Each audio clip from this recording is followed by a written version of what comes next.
નમસ્કાર વિદ્યાર્થી મિત્રો, આજે આપણે એક નવા એકમની અંદર દાખલ થવા જઈ રહ્યા છીએ. એકમ નંબર 8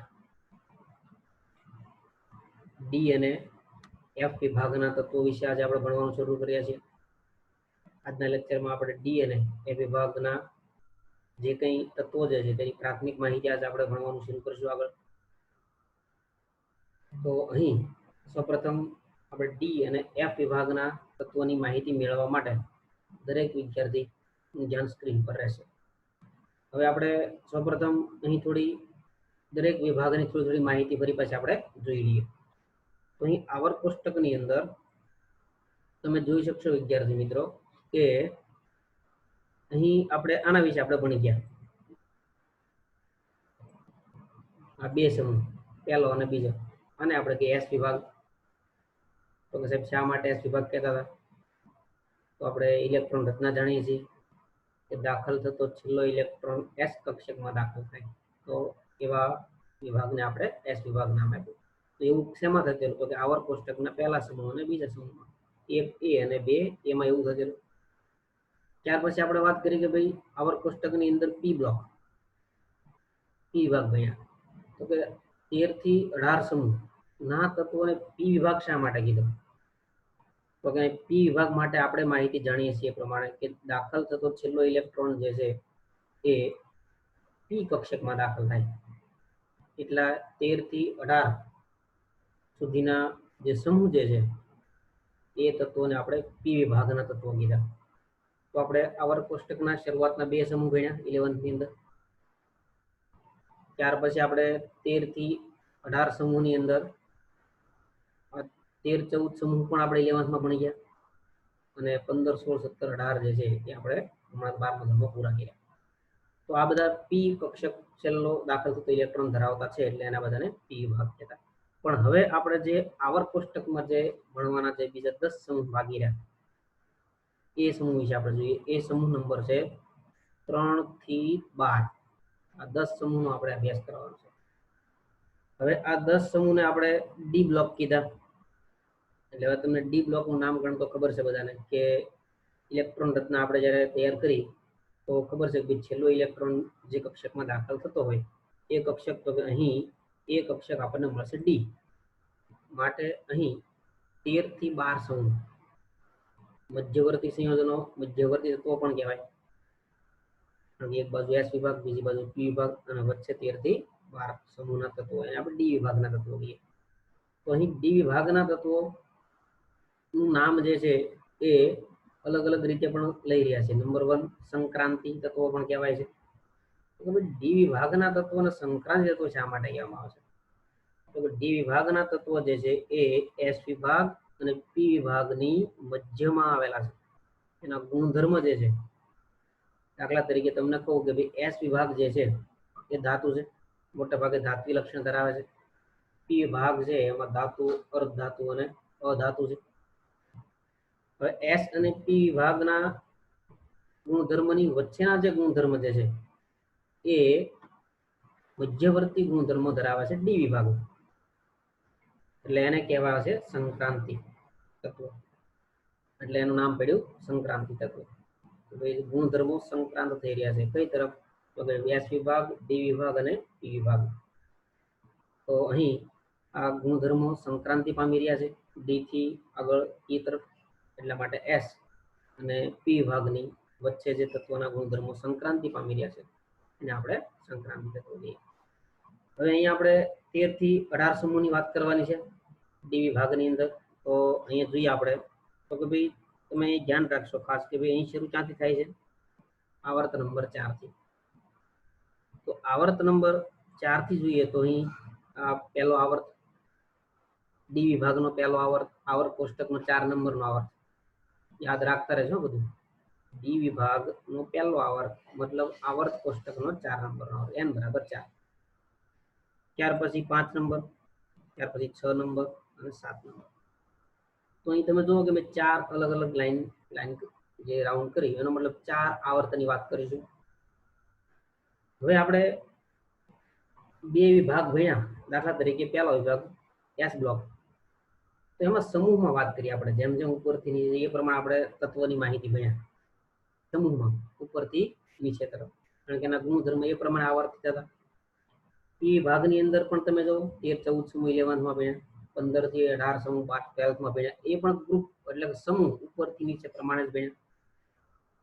પણ અહીં ડી વિભાગનો અભ્યાસ થોડો અલગ રીતે કરવાનો છે વિદ્યાર્થી મિત્રો. આપણે ડી વિભાગ જે છે આપણે હોરિઝોન્ટલ ભણવાનો છે, સમક્ષિતિજ ભણવાનો છે આ રીતે, એટલે કે બીજી ભાષામાં આપણે આવર્તમાં ભણવાનો છે. આપણે ડી વિભાગનો અભ્યાસ જે છે શેમાં કરવાનો છે? આવર્તમાં કરવાનો છે. એટલે કે અહીં સિરીઝમાં આપણે એનો અભ્યાસ કરીશું. તો ડી વિભાગને 4 સિરીઝમાં ડિવાઈડ કર્યો. આ લોકો છે સમૂહ પ્રમાણે, બરોબર છે, સમૂહ પ્રમાણે ગુણધર્મ મળે જ છે કે ભાઈ આ ત્રીજો સમૂહ, ચોથો સમૂહ, પાંચમો, છઠ્ઠો, સાતમો, આઠમો, બરોબર છે. આ બધાને આને નિકલ સમૂહ કહીએ, કોપર સમૂહ કહીએ, ઝીંક સમૂહ કહીએ. સમૂહ પ્રમાણે સંયોજકતા બધું મળે જ છે. ત્રીજા વધે આ ગુણધર્મ સમૂહ પ્રમાણે છે જ, નો ડાઉટ, પણ તેનો વધારે સામ્યતા જોવા મળે છે, એનો અભ્યાસ વધારે સારી રીતના જોવા મળે છે આવર્તમાં. એટલે અહીં સમૂહની અંદર નહીં મળતું એવું નહીં, પણ છતાં અહીં ડી વિભાગનો હવે આપણે અભ્યાસ છે એ આવર્તમાં કરવાનો છે. તો અહીં આ વાતને ખાસ ધ્યાન રાખજો. તો અહીં આપણે 4 આવર્ત ડી વિભાગની અંદર અભ્યાસમાં લેવાના છે. પહેલું n = 4 એટલે પહેલો આવર્ત, n = 5 એટલે બીજો આવર્ત, n = 6 મતલબ ડી વિભાગનો ત્રીજો આવર્ત, અને n = 7 નો મતલબ ડી વિભાગનો ચોથો આવર્ત. તો અહીં આ રીતના આપણે ડી વિભાગ વિશે ભણવાના છીએ. આવર્તમાં એનો આપણે અભ્યાસ કરીશું. કેમ તો કે એના ગુણધર્મોની આવર્તિતતા છે કે આવર્તમાં વધારે સારી રીતે સમજાવી શકાય, આવર્તમાં વધારે સામ્યતા સાથે ભણી શકાય. એટલા માટે અહીં આપણે ક્રમશઃ એક પછી એક આવર્તના બધા ગુણધર્મો ભણીશું.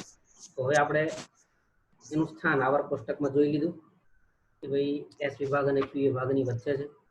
સમૂહ 3 થી શરૂ કરીને 12 સુધી છે. એના તમે જે જૂના નામ આપેલા છે એ પણ યાદ રાખી શકશો કે ભાઈ 3B, 4B, 5B, 6, 7B, પછી 8, 9, 10 ને ટ્રાયડ કહેવામાં આવે છે, લગભગ સરખા જેવા છે, બરોબર. પછી ફરી પાછું ઓલા પણ 1B અને 2B એ રીતના અલગ અલગ નામ પણ જે છે એ ગોઠવેલા છે. એ આપણે ભણીએ મેન્ડલિફનું આવર્ત કોષ્ટક એ પ્રમાણેના નામ છે.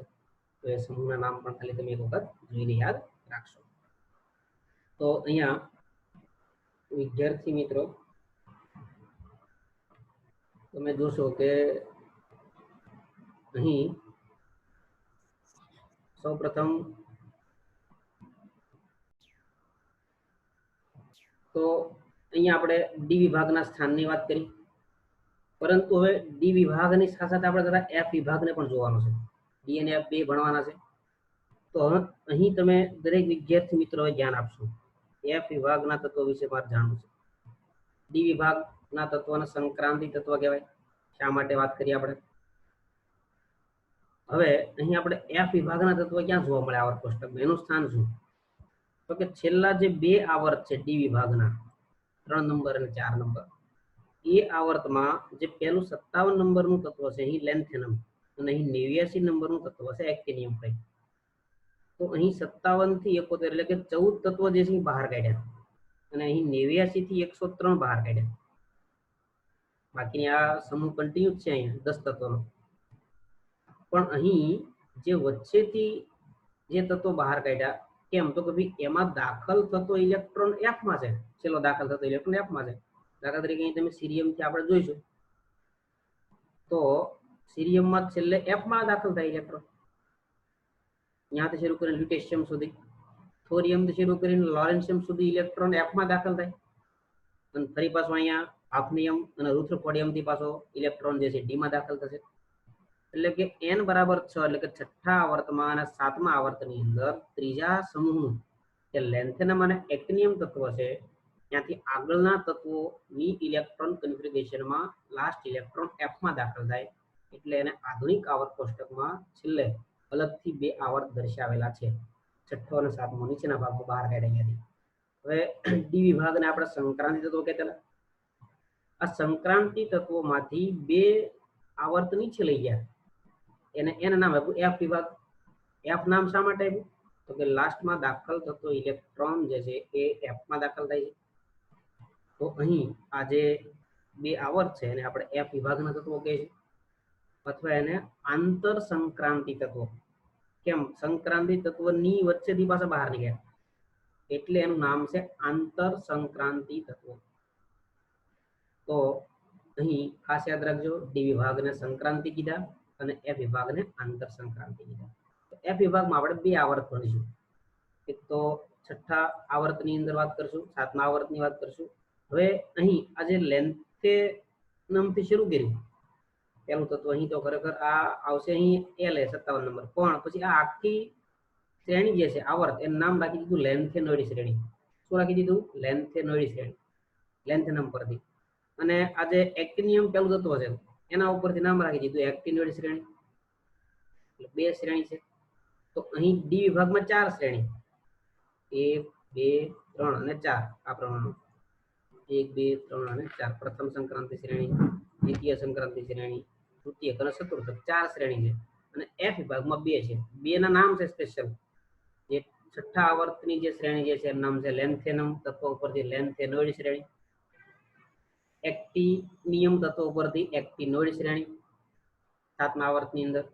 તો આ વાત તમે ખાસ ધ્યાન રાખી વિદ્યાર્થી મિત્રો કે અહીં આવર્ત કોષ્ટકની અંદર આપણે વાત જોઈ ડી અને એફ વિભાગના સ્થાનની, એમાં કેટલા આવર્તનો આપણે અભ્યાસ કરવાનો છે અને કઈ રીતના અભ્યાસ કરવાનો છે એની વાત આપણે અહીં જોઈ.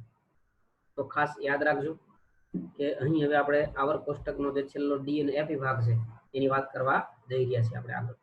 તો અહીં હવે આપણે ડી અને એફ ને જનરલ માહિતી પૂરી કરી, એના નામ જણાવ્યા, એનું સ્થાન જણાવ્યું છે, એની જે કઈ માહિતી આપણે જોઈતી હતી પૂરી કરી. હવે આપણે આગળ ભણવાનું છે માત્ર ડી વિભાગ પહેલા, અને પછી ભણીશું આપણે એફ વિભાગ. પણ જરા એની માહિતી જરૂરી હતી કે ભાઈ બે શ્રેણી આવે, બે શ્રેણીમાં વિભાજિત કર્યું, લેન્થેનોઇડ એક્ટિનોઇડ, એનું નામ પડ્યું, આંતર સંક્રાંતિ સંયોજનો નામ પડ્યા તત્વો, શા માટે પડ્યું, તો આ બધી માહિતી તમે યાદ રાખી છે. હવે આપણે ડી વિભાગ જોઈએ છીએ. તો હવે આપણે અભ્યાસ કરવા જઈ રહ્યા છીએ ડી વિભાગનો. પ્રસ્તાવના પૂરી કરી આપણે, એની અંદર આપણે ડી અને એફ બે વિભાગની વાત કરી, અને હવે આપણે માત્ર વાત કરવા જઈએ છીએ ડી વિભાગના તત્વોની. તો ડી વિભાગના તત્વો આપણે રાખ્યા, બીજા બધા આપણે અહીંથી હટાવી દીધા. હવે ડી વિભાગના તત્વના સમૂહ ફરી પાછા 13 થી 12. હવે ફરી યાદ દેવડાવું કે અભ્યાસ આપણે કરવાનો છે આવર્તમાં, સિરીઝમાં. તો અહીં તમે જાણશો વિદ્યાર્થી મિત્રો કે અહીંયા તમારે યાદ રાખવાનું છે કે n બરાબર આપણે આ 4 નંબરનો આવર્ત છે, આ 5 નંબરનો આવર્ત છે, આ 6 નંબરનો આવર્ત છે અને આ 7 નંબરનો આવર્ત છે. પહેલી શ્રેણી જોઈ લઈએ. Scandium, titanium, vanadium, chromium, manganese, iron, cobalt, nickel, તાંબુ, જસત એટલે કે ઝીંક, કોપર. આ યાદ રાખજો, નામ બોલું છે. ત્યાર પછી આને આપણે n બરાબર 4 જે છે એનું નામ બોલું છું પ્રથમ સંક્રાંતિ શ્રેણી.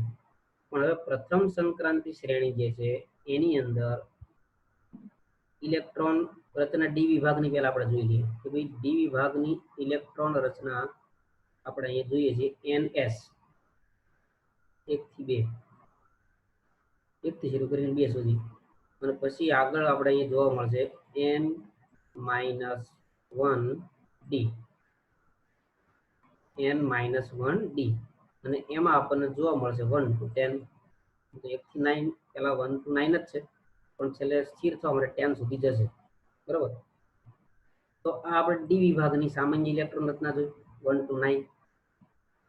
હવે અહીં ધારો કે n બરાબર આપણે જોયું કે ભાઈ n બરાબર ક્યાંથી આવશે કે 4 થી આવશે. તો n બરાબર અહીં 4, તો n બરાબર 4, તો અહીં d કેટલા આવશે તો કે 3. તો અહીં શરૂ થશે 3d અને 4s થી શરૂ થશે. તો હવે તમારે બધાને યાદ એટલું જ રાખવાનું છે કે અહીં 3d 4s આવશે આખા વર્ગની અંદર. પણ આ તો અહીં ઇલેક્ટ્રોન રચના આપણે 18 તત્વો 19 20 21 તત્વોની જાણીએ છીએ કે 4s2 એટલે કે પહેલામાં 2 ઇલેક્ટ્રોન ભરાઈ જશે. આવું બાઉફના નિયમ પ્રમાણે બધાને ઇલેક્ટ્રોન રચના આવડે. તો 21 પરમાણુ ક્રમાંકની ભર્યું એટલે આપણે જાણીએ છીએ આર્ગોન કોર આવશે. આર્ગોન કોર આવે પછી આપણે 4s ભરીએ છીએ, 2 ભરાઈ જશે અને પછી કોર આવશે 3d નો. તો આ બધામાં 4s તો ભરાયેલી જ દેખાય છે, પરંતુ અહીં 3d જે છે એમાં ક્રમશઃ 1 2 3 4 ભરાશે. એટલે હવે હું આનું નામ બોલી રહી છું. સ્કેન્ડિયમ વાળી જે આખી સિરીઝ છે એનું નામ છે 4 નંબરની સંક્રાંતિ શ્રેણી નહીં બોલવાનું, 1 નંબર બોલવાનો. આવર્ત 4 છે તો પ્રથમ સંક્રાંતિ શ્રેણી નામ પડ્યું, અથવા તો એને 3D શ્રેણી પણ કહેવામાં આવે છે. 3D કક્ષક વાળી શ્રેણી, આખામાં 3D કક્ષક જ ભરાશે ક્રમમાં. તો આ વાત ખાસ યાદ રાખજો નામ. હવે n બરાબર 5 નંબરનો આવર્ત, એનો મતલબ કે 5s આવશે, તો 4D આવશે, એટલે આ શ્રેણીનું નામ પડશે 4D શ્રેણી. તો અહીં 6, તો એનું નામ પડશે અહીં 5D શ્રેણી, કારણ કે એમાં 5D ભરાશે. 6 તો S2 આવશે બધામાં. અને છેલ્લે 7, એનો મતલબ 6D. તો અહીં વિદ્યાર્થી મિત્રો 4 શ્રેણીનો અભ્યાસ કરીશું ડી વિભાગમાં. પ્રથમ સંક્રાંતિ શ્રેણી, સંક્રાંતિ શું કામ નામ પડ્યું આપણે આગળ વાત કરી લીધી. સંક્રાંતિ શ્રેણી, સંક્રાંતિ તત્વો શું કામ નામ પડ્યું ડી વિભાગનું, એની વાત કરીએ આપણે. એસ અને પી વિભાગના ગુણધર્મોની વચ્ચેના મધ્યવર્તી ગુણધર્મો સંક્રાંતિ ગુણધર્મો છે. એટલે અહીં આપણે વાત કરી 4 સિરીઝની. 3D સિરીઝ n બરાબર 4 વાળી, n બરાબર 5 વાળી 4D સિરીઝ, n બરાબર 6 વાળી 5D સિરીઝ, અને n બરાબર 7 વાળી 6D સિરીઝ. તો આ આપણે 4 શ્રેણીઓ. હવે એમાં એવું લખ્યું હતું કે ભાઈ આ જે 7મો આવર્ત છે 6D શ્રેણી છે, એ અધૂરી શ્રેણી છે એવું લખ્યું લખાણ. પણ ખરેખર હવે તમે જો હવે અધૂરું નહીં, ભરાઈ ગયું. હવે અહીંયા માહિતી અધૂરી છે નહીં, પહેલા અધૂરી હતો આવર્ત, પહેલા 7મો આવર્ત અધૂરો હતો ડી વિભાગમાં. તો એક જગ્યાએ લખાણમાં આવશે કે ભાઈ 7મો આવર્ત અધૂરો હશે, 6D શ્રેણી અધૂરી છે. પણ નહીં, એ પણ કોપરની સીઝિયમ સુધીમાં બધી CN સુધીમાં ભરાઈ ગઈ. બરાબર. તો અહીંયા તમે જોયું છો રુદ્રપોડિયમ, ડબનિયમ, સિબોર્ગિયમ, બહોરિયમ, ભાસ્યમ, મેઇટનેરિયમ, ડાર્મસ્ટારિયમ, રોન્ઝેનિયમ અને કોપરનિસિયમ. પછી આ તો આવડશે બધાને. હાફનિયમ, ટેલેન્ટિયમ, ટંગસ્ટન, રહેનિયમ, ઓસ્મિયમ, ઇરિડિયમ, પ્લેટિનિયમ, ગોલ્ડ અને મર્ક્યુરી. ઇટ્રિયમ, ઝર્કોયમ, નિયોબિયમ, મોલિબ્ડેનમ, ટેક્નેશિયમ, રુથેનિયમ, રોહોડિયમ, પેલેડિયમ, ચાંદી અને કેડમિયમ. તો આ બધા તત્વોના સંજ્ઞા પરમાણુ ક્રમાંક આપણે યાદ રાખવાના છે. ઇલેક્ટ્રોન રચના પણ કમ્પ્લીટ કરી દેવાની છે. બરોબર. તો આપણે 4 સિરીઝ આપણે ડી વિભાગમાં ભણવાના છીએ. હવે જે આપણે વાત કરી ફરી જોઈ લઈએ કે ભાઈ સંક્રાંતિ ધાતુઓના રાસાયણિક ગુણધર્મો એસ અને પી વિભાગના તત્વોના ગુણધર્મો વચ્ચે સંક્રાંતિ પામતા હોવાથી તેને સંક્રાંતિ ધાતુ કહેવામાં આવે છે. તો હું તમને ફરી યાદ દેવડાવું કે આપણે ભણી કોના વિશે રહ્યા છીએ, તો ડી વિભાગ વિશે ભણી રહ્યા છીએ. બરાબર. તો ડી વિભાગના તત્વોને શું કહેવામાં આવ્યું? સંક્રાંતિ તત્વો. તો કે ભાઈ ડી વિભાગના તત્વોને સંક્રાંતિ તત્વો શા માટે કહેવામાં આવ્યા? તો એની વ્યાખ્યા એક માર્ક માટે આવે, લખી દેવાની. એસ અને પી વિભાગના તત્વોના ગુણધર્મો વચ્ચે સંક્રાંતિ પામતા હોવાથી એને સંક્રાંતિ ધાતુઓ કહેવામાં આવે છે. હવે આ બધાને સંક્રાંતિ ધાતુઓ કહેવામાં આવે છે ડી વિભાગના. પણ ઘણી ધાતુ છે કે એને સંક્રાંતિ નહીં ગણવામાં આવે છે. એનો અભ્યાસ જોડે જ કરવાનો છે. ડી વિભાગમાં તે સંક્રાંતિ શ્રેણીઓમાં જ એનો અભ્યાસ કરવાનો છે. પણ છતાં તેને ડી કક્ષકના ભરાવું ફૂલ અડધું એવા નિયમોને આધારે સંક્રાંતિ તત્વો ગણાય નહીં ગણાય એની થોડી સમજ મેળવવાની છે. તો કઈ ધાતુઓને સંક્રાંતિ ધાતુઓ કહી શકાય, એના માટે કઈ સમજ યાદ રાખવી ખૂબ મહત્વની છે. તો અહીં જે જોઈ રહ્યા છો કે જે ધાતુઓના તટસ્થ પ્રમાણ, ખાસ યાદ રાખજો, મોઢે કરજો, નોટ ડાઉન કરતા રહેજો. જે ધાતુના તટસ્થ પરમાણુ અથવા આયનોમાં ડી પેટા કક્ષકો અપૂર્ણ અથવા તો આંશિક, બે શબ્દો વપરાશે, ભરાયેલી હોય તેમને સંક્રાંતિ ધાતુ કહેવાય.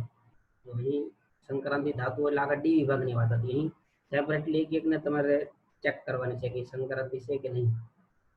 તો એના માટે માત્ર તમારે એક જ જગ્યાએ ધ્યાન આપવું પડશે, ડી કક્ષક. તો ડી કક્ષક અપૂર્ણ ભરાયેલી છે કે નહીં, તો એમાં ધ્યાન આપવા માટે તો કે ઇલેક્ટ્રોન રચના આવડતી હોવી જરૂરી છે. ઇલેક્ટ્રોન રચના માટેનો પરમાણુ ક્રમાંક હોવી ખબર જરૂરી છે. એની સિરીઝ નંબર ખબર હોવી જરૂરી છે. તો તમે ડી વિભાગમાં નંબર ઓફ ઇલેક્ટ્રોન જાણી શકશો. ફૂલ ભરાયેલી છે, આંશિક ભરાયેલી છે, એને આધાર નક્કી થશે કે એ ધાતુ સંક્રાંતિ છે કે નહીં. હવે એનો બીજી વ્યાખ્યા એવી પણ છે કે જે તત્વોની ભૂમિ અવસ્થામાં એટલે તટસ્થ પરમાણુ કોઈ પણ એક ઓક્સિડેશન અવસ્થા એટલે આયન હોય તો મતલબ કોઈ એક અવસ્થા ધરાવતો હશે. એટલે થોડી વધારે આગળ વ્યાખ્યાને લઈ જઈએ છીએ. ઓક્સિડેશન અવસ્થામાં ડી કક્ષક ઇલેક્ટ્રોનથી અપૂર્ણ ભરાયેલી હોય તેને સંક્રાંતિ તત્વો કહે છે. આ શબ્દ ખૂબ મહત્વનો છે, આંશિક અથવા અપૂર્ણ. એટલે ટૂંકમાં D10 ના હોવી જોઈએ. જો D10 થઈ ગઈ, કઈ રીતના ચેક કરશું? તો કઈ તો ભૂમિ અવસ્થામાં જોવાનું.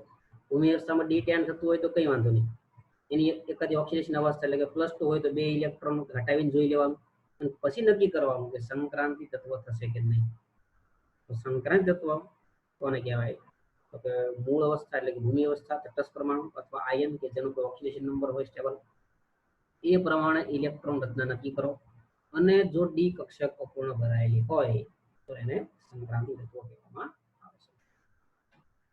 તો અહીં આપણે સંક્રાંતિ તત્વો ડી વિભાગને શા માટે કહેવાય અને તત્વ કોણ કહેવાશે સંક્રાંતિ એની વાત આપણે કરી. હવે 4 શ્રેણી વિશે ફરી વખત નામકરણ. તો કે 3D કક્ષક ભરાયેલી છે, ઇલેક્ટ્રોનથી અપૂર્ણ ભરાયેલી છે 3D કક્ષક. પ્રથમ સંક્રાંતિ શ્રેણી કહીએ. 4D કક્ષક ઇલેક્ટ્રોનથી, કારણ કે આમાં કેવું અપૂર્ણ ભરાયેલી આવી. તો કે અપૂર્ણ એટલે કે આપણે જોયું હતું કે ભાઈ એની ઇલેક્ટ્રોન કન્ફિગરેશન અમે તમને કીધું હતું 1 to 9 કીધું હતું. તો 1 to 9 સુધી જે સંક્રાંતિ ગણાશે, પણ 10 થઈ ગઈ તો એને સંક્રાંતિ તત્વ નહીં કહેવાય. બરોબર, એટલે અહીં અપવાદો આવવાના છે, એટલે આ વાતને ખાસ ધ્યાનમાં લેવાની છે. એટલે એ લખ્યું કે 5D ઇલેક્ટ્રોનથી અપૂર્ણ ભરાયેલી છે તો તૃતીય સંક્રાંતિ શ્રેણી, 6D ઇલેક્ટ્રોનથી અપૂર્ણ ભરાયેલી છે એટલે ચતુર્થક સંક્રાંતિ શ્રેણી. અપૂર્ણ હતી પણ હવે નહીં હોય. બરોબર, હવે બધા તત્વો તમે જોઈ શકશો. તો અહીં વિદ્યાર્થી મિત્રો 4 શ્રેણીનો અભ્યાસ કરશું, એટલે કે એની શોર્ટનોટ તમને ઓલરેડી યાદ રહી ગઈ હોવી જોઈએ. 3D કક્ષક અપૂર્ણ ભરાયેલી હોય એને પ્રથમ સંક્રાંતિ શ્રેણી કહેવાય. 4D કક્ષક અપૂર્ણ હોય તેને દ્વિતીય, 5D હોય તેને તૃતીય અને 6D હોય તો એને ચતુર્થક સંક્રાંતિ. 4 શ્રેણી. આવર્ત કોષ્ટકમાં 4 નંબરના આવર્ત એટલે કે n બરાબર 4 થી શરૂ થાય, 5, 6 અને 7. છેલ્લા 4 આવર્ત જે છે એ 4 શ્રેણીમાં આપણને અહીં જોવા મળી રહ્યા છે. હવે ખાસ યાદ રાખજો કે આજે આપણે અહીં આ 3 શ્રેણી જે છે, મેઇન અભ્યાસ આપણો 3 શ્રેણી વિશે છે. ચતુર્થ શ્રેણી ભણવાના છે, પણ એમાં રેડિયેટિવ તત્વો છે મોટા ભાગના. રેડિયેટિવ તત્વો હોવાને કારણે આપણે એનો અભ્યાસ એટલો બધો નથી કરવાનો, પણ વધારે અભ્યાસ આ 3 શ્રેણીનો કરવાનો છે. તો ખાસ નોટ પેન યાદ રાખજો અને અહીં ને અહીં આ 3 શ્રેણીના તત્વના સંજ્ઞા ક્રમમાં યાદ રાખી દેવાની છે ક્યારેક ને ક્યારેક અહીં, જેથી કરીને આગળના મુદ્દા ભણવા તમારા માટે સરળ થાય. તો તમે જોડે જોડે દરેક વિદ્યાર્થી નોટ ડાઉન કરતા જ રહેશો કે પહેલા પ્રથમ સંક્રાંતિ શ્રેણી હેડિંગ મારશો, બધા લખતા રહેજો પ્રથમ સંક્રાંતિ શ્રેણી. તો અને પછી લખો કે ભાઈ સ્કેન્ડિયમ, ટિટેનિયમ, બરોબર, vanadium, Cr, Mn, Fe, Co, Ni, Cu અને ઝિંક. Zn સુધી તત્વો લખી દીધા છે બધા વિદ્યાર્થી મિત્રોએ. સ્કેન્ડિયમ થી શરૂ કરીને ઝિંક સુધી તત્વો લખી દીધા છે તમે બધાએ. હવે આપણે પ્રથમ શ્રેણી, જેને આપણે કહેતા હતા કે ભાઈ n બરાબર 4 આવર્તથી શરૂ થાય, પ્રથમ સંક્રાંતિ શ્રેણી, અથવા તો એને આપણે 3D શ્રેણી પણ કહીએ છીએ. હવે આ શ્રેણીમાં અહીં જે ટૂંકું નામ જે છે એ તમારે લખી દેવાનું છે. તો પહેલા તમારે વાંચવાનું છે એક સાથે, એટલું સ્ટીવ લખીને યાદ રાખતા જાઓ. હા, યાદ છે એને વાંધો નહીં, પણ આ તો જે ન હોય નોટ ડાઉન કરતા રહેજો. તો કે અહીં પહેલા 3 તત્વો સ્ટીવને ઓળખો છો બધા તમે. પછી કમ, એને અહીં બોલાવવાનો છે આપણે, સ્ટીવ કમ. ત્યાર પછી હવે એ ભાઈ શું કામ કરે તો ફેંકવાનું કામ કરે, એટલે નામ ફેંકવું પાડ્યું, બરોબર. તો સ્ટીવ, પછી કમ, ફેંકવું, પછી નીકુ અને છેલ્લે જન એટલે માણસો. તો નીકુ માણસો એ બધા કીધું કે તમે માણસે જેવા નહીં કરશો, બરોબર. તો અહીં આપણે યાદ રાખવાનું છે સ્ટીવ કમ, ફેંકવું, નીકુ, જન. તો આ ખાસ અત્યારે નોટ ડાઉન કરીને યાદ જ રહી જવું જોઈએ કે ભાઈ તમે જોયા વગર સ્કેન્ડિયમ થી ઝિંક સુધીના તત્વો ક્રમમાં સંજ્ઞા પ્રમાણ લખી શકતા હોવા જોઈએ આજે ને આજે. તેનું એક નામ યાદ, તમે કોઈ બી રીતે યાદ રાખી શકો. આ તો એક મારા તરફથી જે ટ્રીક છે તમને બતાવી રહ્યો છું, પણ તમે તમારી ટ્રીકથી પણ યાદ રાખી શકો. મતલબ એ તૈયાર થવા વિદ્યાર્થી મિત્રો જરૂરી છે કે તમને ક્રમમાં સ્કેન્ડિયમ થી ઝિંક સુધી ક્રમમાં આવડવા જરૂરી છે, બરાબર. એટલે ખાસ નોટ ડાઉન કર્યું છે તમે અહીંયા, સ્કેન્ડિયમ થી ઝિંક સુધી. તો અહીં સ્ટીવ, કમ, ફેંકવું, નીકુ, જન યાદ રાખી લીધું બધા સ્કેન્ડિયમ થી. એટલે પ્રથમ સંક્રાંતિ શ્રેણીના તત્વની સંજ્ઞા તમને યાદ રહી ગઈ ક્રમમાં. સ્ટીવ, કમ, ફેંકવું, નીકુ, જન. અડધો 6 એટલે SC, TI એટલે T સ્ટીવ, V એટલે V, P એટલે Cr, M એટલે Mn, A એટલે Fe, U એટલે Co, Ni એટલે Ni, Cu એટલે Q, Zn એટલે જન. તો વિદ્યાર્થી મિત્રો સ્ટીવ, કમ, ફેંકવું, નીકુ, જન પ્રથમ સંક્રાંતિ શ્રેણી, કારણ કે આપણે અભ્યાસ શ્રેણીમાં કરવાનો છે, એટલે હંમેશા આપણે આ તત્વ ક્રમમાં લખવા જ પડશે એની માહિતી ભણવા માટે એની ક્રમ યાદ હોવો જરૂરી છે એનો ક્રમ તો પ્રથમ સંક્રાંતિ શ્રેણી બધા લખી લીધી છે તો નામ પણ યાદ રાખી લીધું છે બોલવાની રીત પણ યાદ રાખવાની સ્ટીવ કમ નકુનિકુ જન એ પ્રમાણે બોલવાનું છે સ્ટીવ કમ નકુનિકુ જન જેથી કરીને તમને પ્રથમ સંક્રાંતિ શ્રેણી જે છે એ તમને સારી રીતના આવડશે હવે આપણે જઈ રહ્યા છીએ દ્વિતીય સંક્રાંતિ શ્રેણીમાં હેડિંગ લખશો બધા દ્વિતીય સંક્રાંતિ શ્રેણી આ અહીં તૈયાર કરવું ખૂબ જરૂરી છે દ્વિતીય સંક્રાંતિ શ્રેણીનું હેડિંગમાં તમે આવર્તની વાત કરવા જાઓ તો n બરાબર 5 અને 4d શ્રેણી છે સંક્રાંતિ શ્રેણી હવે અહીંયા લખ્યું કે ભાઈ વાય ટ્રિવિયમ થી આપણે શરૂ કર્યું જીકોરિયમ મોબિલિયમ થી શરૂ કરી અને છેલ્લે આપણે સીડી એટલે કે કેડમિયમ બરોબર કેડમિયમ સુધીના તત્વ છે તો અહીં એનું નામ કેમ યાદ રાખવું તો અહીંયા પહેલા બે શબ્દ જોડે બોલવાનો છે એ જર્નબ આ ત્રણ અહીંયા સુધી એક સાથે બોલવાનું એ જર્નબ એટલું યાદ રહી ગયું લખ્યું છે બધાએ એ જર્નબ પહેલા તો આ તત્વો લખી દેવાના બધા વાય થી શરૂ કરીને સીડી સુધીના બધા તત્વો તમે નોટ ડાઉન કરી દીધા તમારી નોટમાં નોટ ડાઉન કરતા રહેજો હવે એ નોટ ડાઉન કર્યા પછી તમારે લખવાનું છે કે એ જર્નબ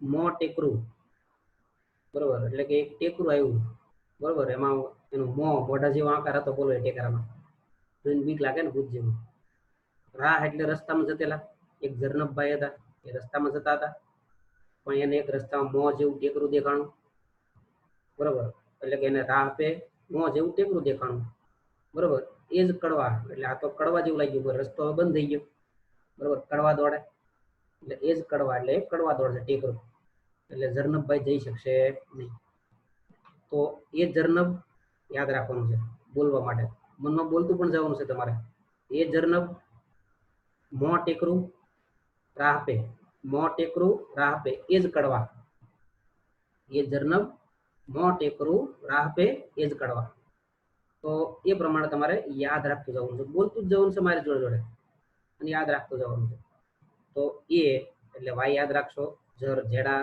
નબ એનબી એમ એટલે મો ટીસી એટલે ટેક આરયુ એટલે રૂ આરએચ એટલે રાહ પીડી એટલે પે એજ એટલે એજી અને સીડી કેડમિયમ એટલે કડવા બરોબર તો એ જર્નબ મો ટેકરું એ જર્નબ મો ટેકરું રાહ પે એ જ કડવા તો એ જે મો જેવું ટેકરું હતું એ જર્નબભાઈને રાહ ઉપર કડવા દોડ્યું બરોબર તો આ વાત તમે વિદ્યાર્થી મિત્રો યાદ રાખશો તો દ્વિતીય સંક્રાંતિ શ્રેણીના તત્વ જે છે એ તમે વાય થી શરૂ કરીને કેડમિયમ સુધી સંજ્ઞા યાદ રાખી કે Y ZR NB MO TC RU RH PD AG CD એ પ્રમાણે તમે યાદ રાખી લીધું છે તમને એ જર્નબ મો ટેકરું રાહ પે એ જ કડવા યાદ રહી ગયું પછી તમે પ્રેક્ટિસ કરશો ઘરે કે ભાઈ નીચે તમારે આ લખીએ નીચે તત્વની સંજ્ઞા લખવાની એટલે જેથી કરીને તમને આખો આવર્ત યાદ રહી જશે હવે આપણે તૃતીય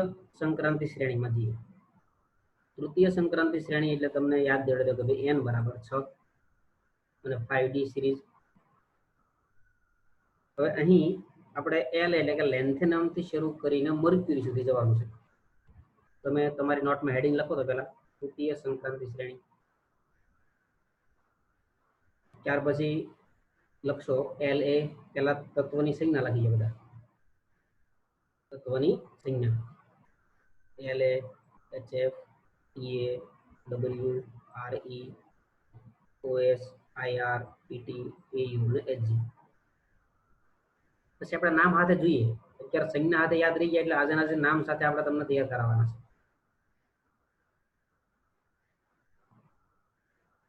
તો અહીં વિદ્યાર્થી મિત્રો તમે આ લખ્યું છે બધાએ એલ એ થી શરૂ કરીને એચજી સુધી લખી લીધું છે હવે અહીં તરફ બે છે હવે તમે જોઈએ આમાં જે સેમ લાગે તમે યાદ રાખજો લા ઓફ ટેવરી ઓસ ઈયર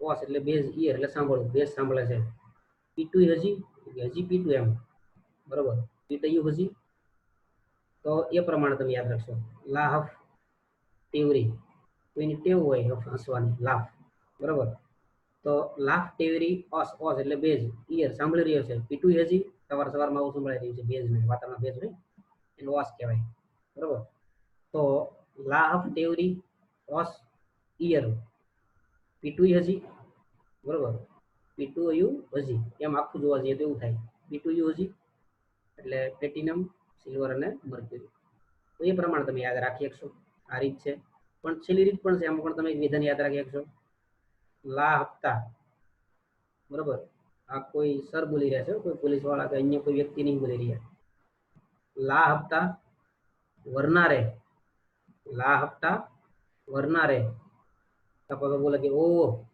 इधर पिटाई गोल्ड होगी सोना जेवी पिटाई होगी कोने ना गमे सोનું મળતું હોય તો જોયું હશે બધાએ બરાબર કે લા હપ્તા વરનારે ઓ ઇધર પિટાઈ ગોલ્ડ હોગી આ રીતે તમારા મનમાં બોલીને યાદ રાખતું જવાનું છે હસતા હસતા બોલતું જવાનું યાદ રાખતું જવાનું બરાબર તો અહીં લા એટલે એલ એ એચ એફ અને ટી એટલે હપ્તા તો હપ્તા ડબલ્યુ એટલે વરના આર ઈ એટલે રે ઓએસ એટલે ઓ ઈયર ઈયર નહીં હો ઈયર ભાઈની વાત ના કરતા આપણે ઈયરની વાત કરીએ છીએ ઈયર અથવા તો એને આપણે બોલશું ઈધર હા માટે ઈયર આના માટે ઈધર પીટી પીટી વાળી પીટાઈ એટલે પીટી ને દાવ કરાવે ત્યારે આપણે પીટાઈ જેવું લાગે ને તમને લોકો નહીં કારણ કે શારીરિક શિક્ષણ નહીં ભણતા ને પીટી નું લેક્ચર એવું કહેતા અમારા જમાનામાં આવતો પીટી ના લેક્ચર કસરત કરાવતા હવે પીટી કરાવડાવે ને તો વિદ્યાર્થીને એવું લાગે અમારી પીટાઈ કરે કસરત કરાવડાવે ને તો ખરેખર સારા માટે ત્યાર પછી ગોલ્ડ બરાબર અને મર્ક્યુરી એટલે હોગી એચજી એટલે હોગી બરાબર એયુ તો ગોલ્ડ યાદ રહી ગયું બધાને એયુ એટલે ગોલ્ડ તો લા હપ્તા વરનારે ઓ ઇધર પીટાઈ ગોલ્ડ હોગી બરાબર તો આ રીતના આ તો મારા તરફથી બનાવેલી થોડી ઘણી રીતો જે છે જે કંઈ મેળવીને મેં અહીં તમને આપી તમે તમારી રીતે પણ યાદ રાખી શકો ટૂંકમાં દરેક શ્રેણીના તત્વ ક્રમમાં યાદ હોવા એ જરૂરી છે એ યાદ રાખવાની રીત તમારી બી હોઈ શકે પોતાની મને અનુકૂળ પડે રીતે તમે યાદ રાખી શકો તો મને અનુકૂળ લાગે એટલે મેં તમને બતાવી બરાબર તો L A H F T A W R E O S I R PT AU AG આ તમે લખ્યું છે નોટબુકની અંદર ત્રણ શ્રેણી એના તત્વો લખ્યા છે એના નામ પણ તમે ટૂંકી રીત પણ યાદ રાખી લીધી છે તો એક વખત જોઈએ પ્રથમ સંક્રાંતિ શ્રેણી તો પ્રથમ સંક્રાંતિ શ્રેણી માટે વિદ્યાર્થી મિત્રો આપણે અહીં યાદ રાખીશું કે સ્ટીવ કમ હેકુનિકુ જન્મ પ્રથમ સંક્રાંતિ શ્રેણી માટે સ્ટીવ કમ હેકુનિકુ જન્મ દ્વિતીય સંક્રાંતિ શ્રેણી માટે એ જર્નબ મોટે કરું રાહપે એ જ કડવા તૃતીય સંક્રાંતિ શ્રેણી માટે લા હપ્તા વરનારે ઓ ઇધર પીટાઈ ગોલ્ડ હોગી આ બી યાદ રાખીએ છો બરોબર એમાં તમને જે રીત યાદ રાખે રીતના તો દરેક વિદ્યાર્થી મિત્રોએ આ રીત નોટ ડાઉન કરી લીધી છે જેથી કરીને તમને જ્યારે કંઈ કોઈ પ્રશ્ન પૂછવામાં આવે તો તમે સરળતાથી વિચારીને આ રીત ટૂંકમાં બોલીને તમે જે તે તત્વનું નંબર સાથે બોલી શકશો બરોબર ભાઈ તમને કોઈ એમ કહે કે ભાઈ એમાં આયર્ન કેટલા નંબરનું છે તો આપણને ખબર હોય કે સ્કેન્ડિયમ 21 નંબરનું છે તો એનાથી તમે ગણીને બોલી શકશો બરોબર પછી એ રચના પણ તમને આવડશે તો આ માહિતી એટલે આપણે જોઈએ યાદ રાખી 3 શ્રેણી 4 નંબરની શ્રેણી યાદ રાખીશું પણ એની અંદર રેડિયોએક્ટિવ તત્વો વધારે છે એટલે એનો અભ્યાસ બહુ ઓછો છે એટલે એ પણ સમય આવે ત્યારે આપણે એને યાદ રાખી લઈશું હા હવે ખાસ દરેક વિદ્યાર્થી હમણાં બોર્ડ ઉપર ધ્યાન રાખશે સ્ક્રીન પર હવે માહિતી સમજવાની છે તમારું કહો પછી લખજો હમણાં નહીં લખવાનું હવે તમને જે સ્ક્રીનમાં દેખાઈ રહ્યું છે એની અંદર 3 થી 12 સમૂહ દેખાઈ રહ્યા છે હવે આપણે 4 શ્રેણી ભણવાની છે તો આ આવર્ત નંબર 4 આવર્ત નંબર 5 આવર્ત નંબર 6 આવર્ત નંબર 7 હવે અહીંથી અપવાદો શરૂ થાય હવે મારે તમને શીખવાડવી છે ઇલેક્ટ્રોન રચના આવર્તમાં આવડત છે ફરી આપણે જોઈ લઈએ હવે અહીં ઇલેક્ટ્રોન રચના શીખતા પહેલા આપણે ઓલું ભણી ગયા કે ભાઈ n-1 any general electron configuration D1 to 9 અને ns टू आ डी विभागनी सामान्य इलेक्ट्रॉन रचना है NS2 डी विभागनी सामान्य इलेक्ट्रॉन कन्फिगरेशन है। અહીં નંબર 4 આવર્ત છે, 5 નંબરનો આવર્ત છે, 6 અને 7। હવે આપણે ભણવા જઈ રહ્યા છીએ આવર્તમાં ઇલેક્ટ્રોન કન્ફિગરેશન અપવાદ સાથે, ખાસ યાદ રાખજો। હવે આપણે જાણીએ છીએ કે અહીં n બરાબર 4 એનો મતલબ પહેલા 4s ભરાશે અને આપણી જાણકારી માટે 21 મૂળ તત્વ છે તો જોઈએ, પણ અહીં આપણે ડાયરેક્ટ એમને યાદ રાખવું છે કે ભાઈ NS2 એનો મતલબ કે s માં 2 તો આવશે 4s માં, કેમ તો કે આ પ્રથમ સંક્રાંતિ શ્રેણી છે અહીં, અને આપણે કહીએ ફર્સ્ટ સંક્રાંતિ શ્રેણી 1 નંબર આપ્યો એ મતલબ એ પ્રથમ સંક્રાંતિ શ્રેણી મેં લખ્યું એની ઇલેક્ટ્રોન રચના, તો કે પહેલા તો 4s2 થઈ ગયું, તો કે બધામાં પહેલા 4s ભરાય છે 2, એટલે જ્યારે તમારે લખવાનું થાય ત્યારે તમે ફટાફટ લખી શકો આપણે જે। અને આ ઇલેક્ટ્રોન રચના હું કયા નિયમ પ્રમાણે લખી રહ્યો છું, આઉટબાઉ પ્રિન્સિપલ પ્રમાણે, બરાબર, કે પહેલા 4s ભરાઈ જાય તો કહો કે પહેલા 4s ભરી દીધી। હવે તો કે ભાઈ ડી, તો કે ભાઈ ડી ની અંદર ક્રમશઃ કઈ રીતના ભરાશે, તો કે અહીંયા તમે જોઈ લો કે બધાની એક ઉપર જનરલ તમને વાત લખી દઉં કે ભાઈ અહીં ડી કક્ષક જે છે એ ક્રમશઃ એક એક ઇલેક્ટ્રોન દાખલ થશે ડી કક્ષકની અંદર। તો એની આપણે વાત કરતા છીએ ડી કક્ષકની, તો ડી કક્ષકમાં પહેલા એક ઇલેક્ટ્રોન ભરાશે, કેમ તો કે આ ક્રમમાં આવર્તમાં છે 21 22, પછી અહીંયા 2, અહીંયા 3 ભરાશે, 4, 5 ભરાશે, 6 7 8 9 અને 10, બરાબર, આ પ્રમાણે ઇલેક્ટ્રોન ભરાશે। આગળ કોર તો ખરું છો, અહીં આર્ગોન કોર, બરાબર, પછી krypton core, xenon core, radon core, એ કોર તો ખરા જ આગળની રીતના તો ખરી, પણ આપણે તો સંયોજકતા ઇલેક્ટ્રોન કોષની વાત કરી રહ્યા છીએ। સંયોજકતા જે બહારના ભાગમાં છે એની તો સંયોજકતાની ઇલેક્ટ્રોન રચના, સંયોજકતા કોષ ઇલેક્ટ્રોન રચના, તો અહીં S2 ભરાઈ ગઈ, એ યાદ રહી ગયું, એટલું બધા ઇલેક્ટ્રોન રચના લખતા આવડે, સ્ટીવકોમ ફેકોનિકુઝન આવડશે। પછી તો કે ભાઈ એમાં n બરાબર 4 એટલે 4s આવશે, તો 4s આવે તો અહીંથી ખબર પડે કે સાહેબ 3d આવે, આ તો ભૂલાઈ ગયું તો અહીંથી યાદ આવી જાય, ચોથા આવર્તમાં સ્ટેડિયમ આવે એનો મતલબ 3d થી શરૂ થાય। તો હવે અહીં આપણે ડી ના ઇલેક્ટ્રોન ભરી દઈએ, એ જો એક ભરાઈ ગયો, અહીં 2, અહીં 3, અહીં કેટલા ભર્યા તો કે 4 ભર્યા આપણે, અહીં કેટલા ભર્યા 5 ડી માં ભર્યા, અહીં 6, અહીં 7, અહીં 8,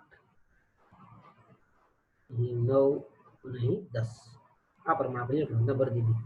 એટલે તમે જુઓ કે ભાઈ આપણે 18 સુધી ભણી ગયા ને, આર્ગોન કોર હોય અહીંયા તો 18 ને 3 કેટલા થાય 21, તો ખબર પડી ગઈ 21 ઇલેક્ટ્રોન ભરાઈ ગયા।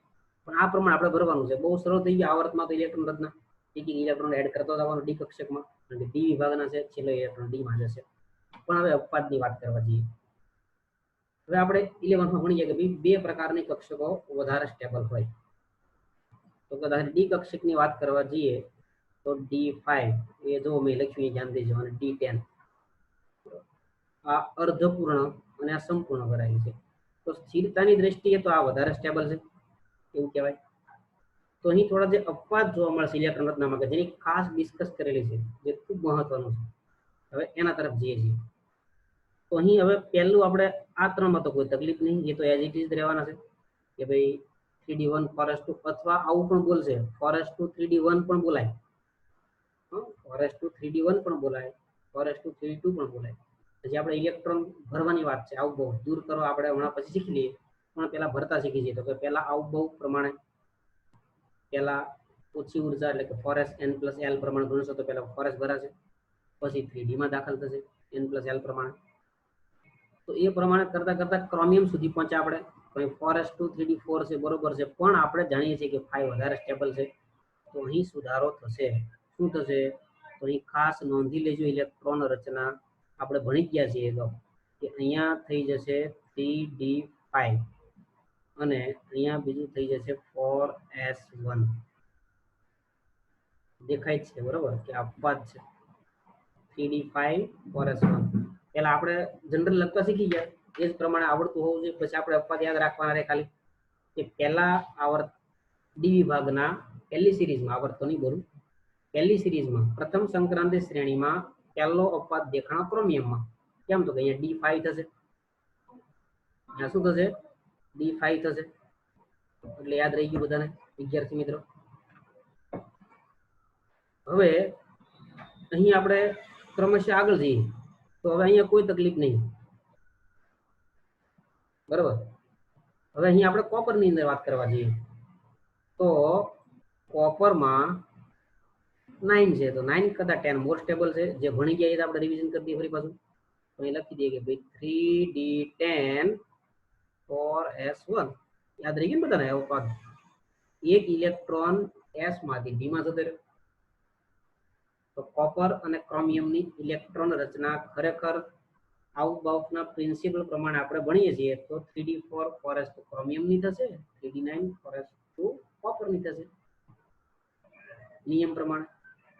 પરંતુ અહીં અપવાદ છે અને જે વાસ્તવિકતા સ્વીકારવી પડે સાહેબ 3d4 4s2 નહીં. હવે તમારે અહીંયા 3d10 4s1 જ લખવું પડે જ્યારે લખશો ત્યારે, અને આ જ ઇલેક્ટ્રોન રચના જોવા મળશે. તો પહેલા મેં તમને આ રીતના ભરતા શીખવાડ્યું કે આપણે ખરેખર આ રીતના હોય છે નિયમ પ્રમાણે, પણ વાસ્તવિકતા શક્ય સ્વીકારવું પડે. તો અહીં અર્ધપૂર્ણ છે, સ્થાયી વધારે થાય એટલા માટે d5 થશે, d10 થશે. તો પહેલા આવર્તમાં બે જે અપવાદ હતા આપણે જોઈ લીધા. તો બીજા આવર્તમાં જઈએ તો બીજા આવર્તની અંદર ફરી પાછું ઉપર છે એ પ્રમાણે તો કે ભાઈ s માં તો બધે બે આવશે જ, એટલે આપણે બધામાં ફટાફટમાં તમારે આ તો યાદ રહી ગયું. ઉપર તમે તો y થી કેડમિયમ સુધી યાદ રાખી લીધા, તો બધામાં બે બે ભરી દો. પહેલા is ઇલેક્ટ્રોન રચના ભરી દીધી, બરોબર. બધા બે બે ભરી દીધું. ખાસ ધ્યાન રાખજો આ આવર્તમાં સૌથી વધારે અપવાદ છે ને આ આવર્તમાં છે ઇલેક્ટ્રોન રચનામાં, એટલે ખાસ ધ્યાન રાખવું દરેક વિદ્યાર્થી મિત્રો, બરોબર. હવે અહીં તમે જોઈ શકશો વિદ્યાર્થી મિત્રો કે આ આવર્તની અંદર સૌપ્રથમ ડી માં 1 ભરી દઈએ, અહીંયા 2 ભરી દઈએ, અહીં 3, અહીં 4 5 6 એ 6 હા એ ભરી દઈએ, 7 8 9 અને 10. તો તમને એક વાત તો સમજ પડી ગઈ કે સાહેબ જે ક્રોમિયમમાં હતું ને છઠ્ઠા સમૂહમાં એ જ ઘટના અહીંયા મોલિબ્ડેનમમાં થશે, અને જે કોપરમાં થઈ હતી એ વાત અહીં સિલ્વરમાં થશે. એ યાદ રહી ગયું બધા. તો અહીંયા તો સમજી લીધા કે ભાઈ હાલો 4d સાંભળો છો ને બધા, 4d5 અને 5s1 અહીંયા તો એવું થઈ ગયું, બરોબર. ચાલો સુધારો થઈ ગયો. અહીંયા બી થઈ ગયું કે ભાઈ અહીંયા આપણે ડાયરેક્ટ સુધારો કરી દઈએ, 10 કરી દઈએ અને અહીંયા 1 કરી દઈએ. તો આ બંનેમાં સુધારો થઈ ગયો એટલે કે અહીંયા s માં 1 1 થઈ ગયા. કેમ તો કે ભાઈ અર્ધપૂર્ણ થઈ જાય ને, d5 થાય એટલે એક આપી દીધો મોલિબ્ડેનમ. સિલ્વર એવું જ કર્યું કે ભાઈ એક ઇલેક્ટ્રોન 4d માં 10 કરી દીધું, સ્થાયી થઈ ગયું. પરંતુ અહીં બીજા તત્વોમાં પણ અપવાદ છે. તો અહીં તમે યાદ રાખશો, જાણવા જેવી વાત ખાસ એ છે કે NB ની અંદર અહીંયા d માં કેટલા છે તો કે 3 છે, પણ એની ઇલેક્ટ્રોન રચના તમારે યાદ રાખવાની છે d4 અને અહીંયા યાદ રાખવાનું છે 1. એટલે અહીં લખી દઉં છે 4d માં 4 ઇલેક્ટ્રોન આવશે ને 5s માં 1 ઇલેક્ટ્રોન. અપવાદ છે, યાદ રાખજો વિદ્યાર્થી મિત્રો ખાસ. સાહેબ આવું કેમ કહ્યું, ડી તો 5 હોય તો જ સ્ટેબલ થાય, પણ જે થાય એમ આપણે શું કહીએ કામ, બરોબર. એનું કારણ શોધાઈ ગયું પણ એ તમારે એમાં પડવાનું નહીં ત્યારે.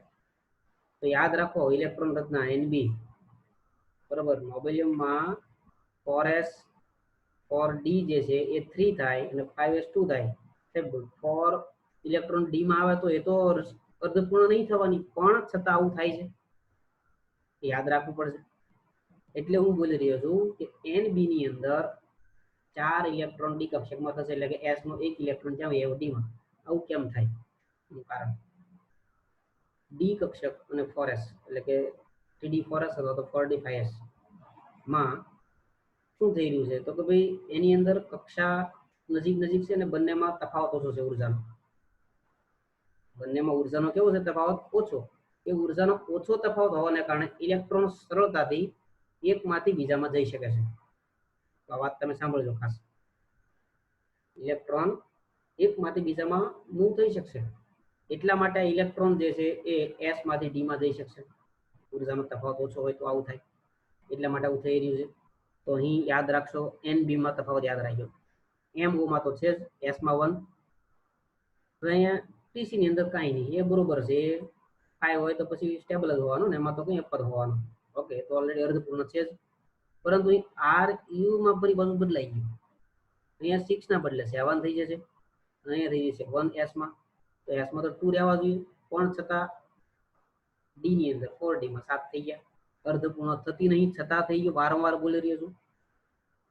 આર એચ માં છે ભાઈ તો 7 હોય, 5 આ તો ભાઈ પૂરી ભરાયેલી હોય તો શું કામ જાય, પણ છતાં અહીં 8 થશે 4D ની અંદર, અને અહીંયા થઈ જશે 1. હવે તો કે ભાઈ અહીંયા તો આપણે જોયું નિકલ ની અંદર. અહીંયા બહુ ઇન્ટરેસ્ટિંગ વાત છે, જોજો હો, ધ્યાન રાખજો. અહીંયા પીડી માટે, પેલેડિયમ માટે તો કે 4D માં 8 છે ને એસ માં કેટલા છે 2. મેં હમણાં જ કીધું કે ઉર્જાનો તફાવત બે વચ્ચે નહીં, એટલે આવું થઈ રહ્યું છે.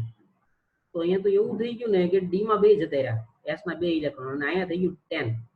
તો એસ માં કેટલા વાગ્યા બોલો તો 0 વાગ્યા. આ વાસ્તવિક ઇલેક્ટ્રોન ના બોલી રહ્યા છું, આવર કોષ્ટક ની ઇલેક્ટ્રોન ના બોલી રહ્યા છું. પહેલા મેં તમને શીખવાડી એ ઇલેક્ટ્રોન ભરતા આવું બહુ પ્રમાણે શીખવાડ્યું, અને હવે તમને અપવાદ વાળી બોલી રહી છું. ક્યાં ક્યાં અપવાદ છે એ યાદ રાખવાના છે તમારે ક્યારે. સિલ્વરમાં તો જોયું જ છે આપણે કે સાહેબ અહીંયા 10 અને 1 થઈ ગયું, અને આ તો ઓલરેડી સંપૂર્ણ ફૂલ ફિલ જ છે. તો સૌથી વધારે અપવાદ જે છે એ સેકન્ડ ટ્રાન્ઝિશન સિરીઝ, એટલે કે દ્વિતીય સંક્રાંતિ શ્રેણી 5મા આવર્તમાં ડી વિભાગમાં.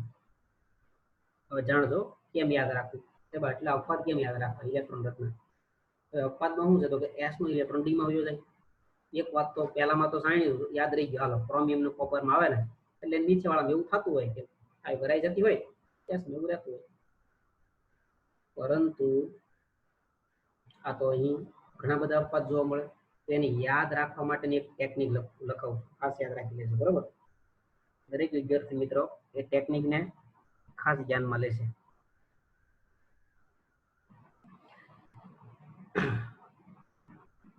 લીધી નોટ પેન હાથમાં? તો હવે જરા અહીંયા ધ્યાન આપજો પેલા બોર્ડમાં. તો હું જે લખી રહ્યું છે તમારે યાદ રાખવું છે. તો કે અહીંયા તમે જુઓ તો એસ માં કેટલા છે બોલો તો 2, અહીંયા બી એસ માં કેટલા છે 2, અહીંયા કેટલા છે 1.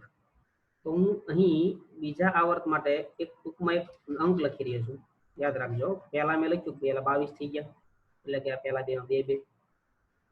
અહીંથી જોઈને હું લખું છું એ અહીંયા જો 1 અને અહીં કેટલા છે 1 જ છે, બરોબર. અહીં 5 થઈ જાય એટલે આમાં પણ એસ માં 1 જ છે.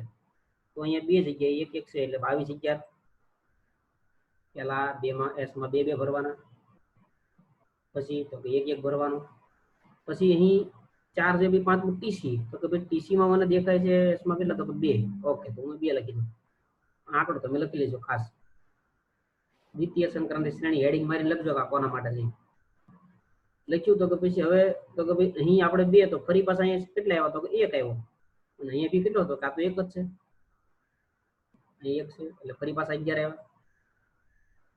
અને મોટો પદ ફરી આવ્યો તો છે અહીંયા તો એસ માં 0 છે. હું એસ કક્ષકમાં ઇલેક્ટ્રોનની સંખ્યા લખી રહ્યો છું.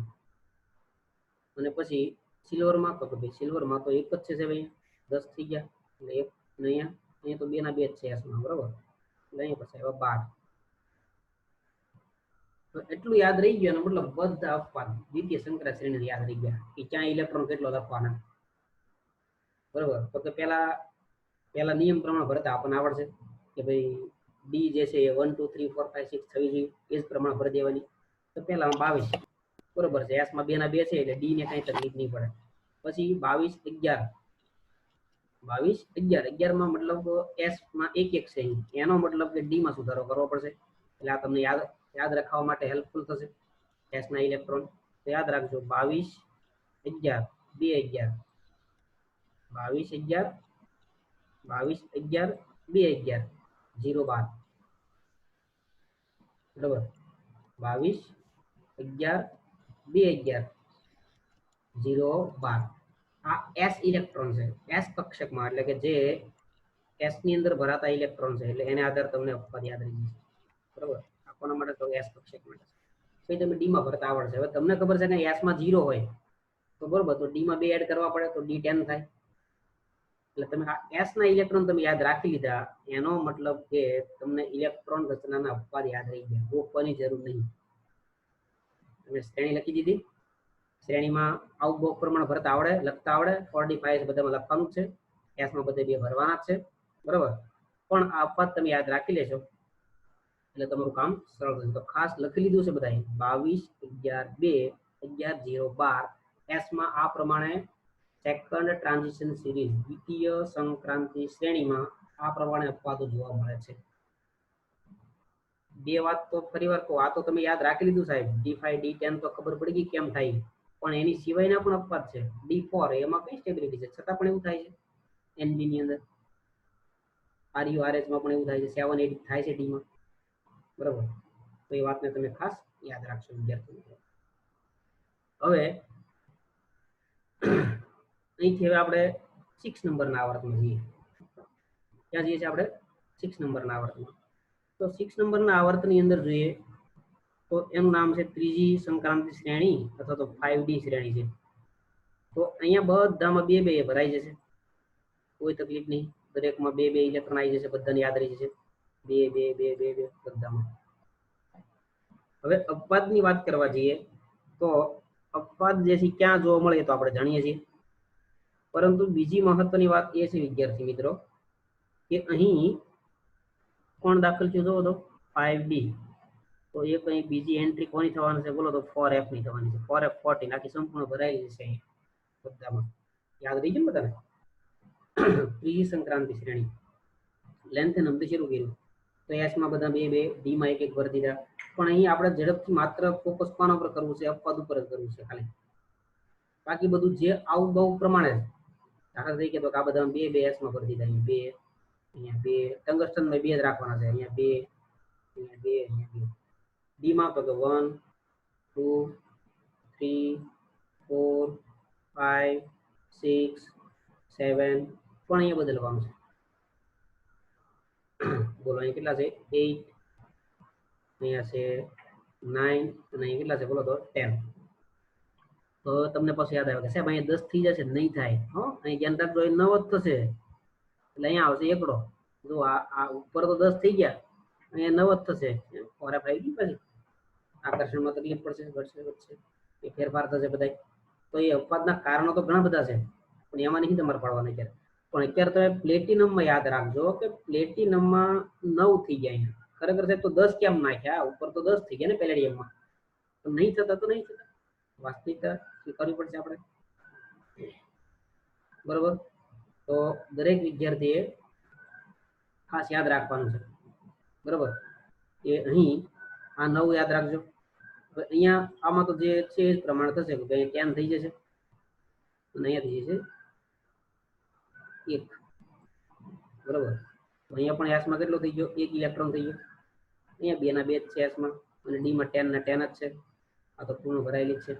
હવે સાંભળજો ખાસ વિદ્યાર્થી મિત્રો, અહીં અપવાદ માત્ર બે જગ્યાએ છે। એક તો જે નિયમ પ્રમાણે ઉપરથી કોપરથી હાલ્યો આવે એ તો ખરો જ, D10 વાળો તો થવાનો જ છે, પણ અહીં જે 10 નંબરના સમૂહમાં પણ છે, પ્લેટિનમમાં અને પેલેડિયમમાં, નિકલમાં તો છે જ નહીં, પેલેડિયમમાં 2 જતા રહ્યા, ડીમાં, પીટીમાં 1 જ ગયો। તો અહીં અપવાદમાં તમારે યાદ રાખવું સહેલું થઈ ગયું કે ભાઈ 9 સુધી કાંઈ નહીં, એ તો 2 2 2 જ ઇલેક્ટ્રોન છે। એસ યાદ રાખો એટલે ડીમાં કોઈ ફેરફાર ના થાય, એસ માં 2 એટલે ડી માં 1 2 3 4 પ્રમાણે આવે જ નાખવાના, કોઈ ફેરફાર નહીં કરવાનો। પણ ફેર ક્યાં થાય તો કે ભાઈ છેલ્લા 3 યાદ રાખી લેજો। હવે હું અહીંયા 3 નંબરના આવર્ત માટે બોલી રહ્યો છું, ત્રીજી સિરીઝ માટે, સોરી ટ્રાન્ઝિશન સિરીઝ નંબર 3 માટે। એમાં એસ ઇલેક્ટ્રોન માટે શું યાદ રખાય તો કે એસ ઇલેક્ટ્રોન માટે શરૂઆતમાં એમનેમ એસ માં કેટલા? 2 ના 2 જ છે, છેલ્લા 3 માં હું એ લખી દઉં કે છેલ્લા 3 માં 1 1 2 112, છેલ્લા 3 માં 1 1 2 1 1 2 112, એટલે 1 1 2 યાદ રહી ગયું, મતલબ પ્લેટિનમમાં 9 કરવાના છે, 10 કરવાના નથી, યાદ રહી ગયું। ગોલ્ડ ની અંદર તો 1 નાખશો એટલે D10 થઈ જ જશે, એટલે એમાં પણ એસ માં 1 રહેશે 6s માં, અને મર્ક્યુરીમાં તો છે એમ જ છે 5D 10 6s જ રહેવાનું છે। હા, આગળ 4F 14 તો કરો છો। તો અહીં અપવાદ ઉપર ફોકસ કરશો ખાસ, તો અહીં તમે અપવાદ યાદ રાખી લીધો વિદ્યાર્થી મિત્રો, તો તમે નોટ ડાઉન કર્યું છે 112 રાખવાનું છે, યાદ 112, બરોબર। તો તમે આ ખાસ જોયું। હવે 4 નંબરની શ્રેણી કઈ તો કે ભાઈ 6D શ્રેણી, અથવા તો એનું નામ શું છે તો કે ભાઈ ચતુર્થક સંક્રાંતિ શ્રેણી। અર્ધપૂર્ણ હતી પણ દેખાતી નહીં, પૂરેપૂરી છે, એક્ટ નિયમથી શરૂ કરીને કોપર નિયમ, કોપર સેનિયમ સુધી, CN સુધી। પણ આમાં ક્યાંય અપવાદ નહીં, આમાં અહીંયા આ તો 14 છે, 5 14 તો ખરું।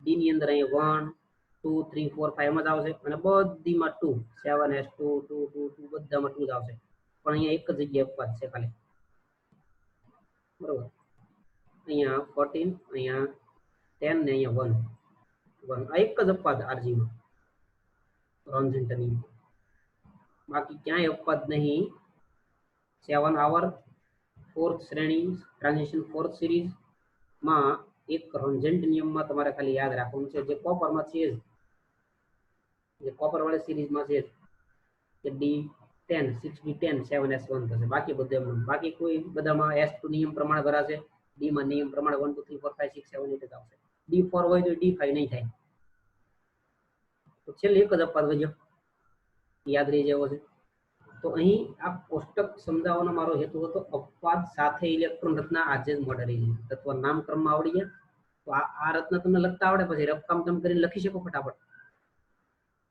તમે આવર્તની ઇલેક્ટ્રોન રચના લખી શકો 3d4s વાળી 4d5s વાળી 5d6s 5f6d વાળી લખી શકો તમે ક્રમ તો ઇલેક્ટ્રોન રચના સમજીને તમે યાદ રાખી શકશો अपवाद સાથે બરોબર એ તમારે પૂરી પડે આવર્તમાં યાદ રાખશો પહેલા બે માં ક્રોમિયમ અને કોપર अपवाद છે बराबर तो नोट डाउन कर लीधुं छे बधा विद्यार्थी मित्रों खास याद रही गयुं छे बधाने तो अहीं पहली संक्रांति श्रेणी बोलूं छुं परिवार ध्यानथी रिविजन करी लो पहली संक्रांति श्रेणी में बे अपवाद छे इलेक्ट्रॉन रचना में क्रोमियम अने कॉपर आमां फॉरेस्ट नी अंदर अहीं 1 रहेशे अहीं 1 रहेशे अहीं D10 थशे अहीं D5 थशे याद रही गयुं ओके सेकंड ट्रांजिशन सीरीज द्वितीय संक्रांति श्रेणी जेने आपणे 4D सीरीज पण कहीए एमां अपवाद में आपणे याद राखीए प्रमाणे लखी दो बधा एस में 2 2 11 2 2 11 પછી ફરી પાછા કેટલા લખી દઉં 2 ફરી પાછા 11 ફરી પાછા 0 12 બરોબર તો આ તમે યાદ રાખી લીધું 2 2 11 2 11 0 12 યાદ રહી ગયું એટલે હવે અહીંયા સમજ પડી ગઈ ભાઈ એસ માં એક જ રાખવાનો છે તો ડી માં કેટલા કરવા પડશે 4 કેમ 1 2 3 4 3 4 ડી માં 3 તો આવે જ છે પણ अपवाद રૂપે અહીંયા 4 લખવાનું છે કેમ એસ માં એક જ ભર્યો અહીં તો આવડે જ છે બધાને એ કઈ નહીં અહીંયા પાછું એક થઈ ગયો તો અહીંયા કેટલા આવે તો કે ભાઈ 1 2 3 4 5 6 6 તો અહીંયા જે તમારે થતો હોય કરી દેવાના બરોબર અહીંયા D1 D2 D3 D4 D5 D6 તો છે ભાઈ 7 થઈ જશે અહીંયા તો ભાઈ અહીંયા 7 આવે તો 8 થઈ જશે કેમ તો કે S માં એક જ લખવાનો છે અહીંયા S માં 0 છે મતલબ અહીંયા 10 પૂરા થઈ જશે અહીંયા 9 છે તો 10 થઈ જશે તો આ વાત ફટાફટ યાદ રાખી લેવાનું બરોબર 22 11 2 11 0 12 એટલે સેકન્ડ ટ્રાન્ઝિશન સિરીઝ તમારી કમ્પ્લીટ થર્ડ સિરીઝમાં અપવાદમાં છેલ્લે 1 1 2 બસ અહીંયા પેટીને મને ગોલ્ડમાં યાદ રાખવાનું છે બીજે ક્યાંય નહીં બાકી આઉટ બાઉટના નિયમ પ્રમાણે ઇલેક્ટ્રોન ભરો એસ માં 2 2 ભરો ડી માં 1 2 3 4 એડ કરતા જાઓ એ જ પ્રમાણે ફોર્થ ટ્રાન્ઝિશન સિરીઝમાં અથવા તો 6D શ્રેણીની અંદર પણ એ જ પ્રમાણે આઉટ બાઉટ પ્રમાણે ભરતા જાઓ ઇલેક્ટ્રોન પહેલા એસ માં 2 ભરો ડી માં 5 14 તો છે જ ભરવાનું અને છેલ્લે એક જ રોન્ઝેન્ટી નિયમની અંદર તમારે એક જ અપવાદ ખાલી તમારે યાદ રાખવાનો રહેશે તો ખાસ તમે એટલું યાદ ચારે ચાર સિરીઝ યાદ રહી ગઈ હવે જો તમારે પરમાણુ ક્રમાંક સાથે લખવાનું થાય તો શું કરો પરમાણુ ક્રમાંક કેમ યાદ રાખતો આમાં તે દેખાતા તો નહીં પણ તમને આનો પરમાણુ ક્રમાંક યાદ હોય સ્કેન્ડિયમનો બસ તો આ બધાને આવડી ગયા આનો પરમાણુ ક્રમાંક યાદ હોય એટલે બધાને આવડી ગયા 21 થી 30 અહીં 31 નહીં આવે ને કારણ કે આખા પી બ્લોકના પાછળના વિભાગ 13 થી તે શરૂ કરી 18 પાછા એડ કરવાના આગળના પાછા 2 એડ કરવાના તો અહીં 6 અને પાછા આગળના 2 8 નો આખો જે ગેપ જે છે તમારે એડ કરવાનો એટલે કે અહીં આવશે 13 14 15 16 17 18 બરોબર અહીં 6 અને 2 8 એ પ્રમાણનો ગેપ જોવાનો રહે પરંતુ અહીં 30 થઈ ગયા પછી આ તો આવર્ત હવે આને સમૂહમાં લઈ લેવાનું તો અહીંયા આના માટે તમારે શું કરવાનું તો આના માટે તમારે 8 લખી દેવાના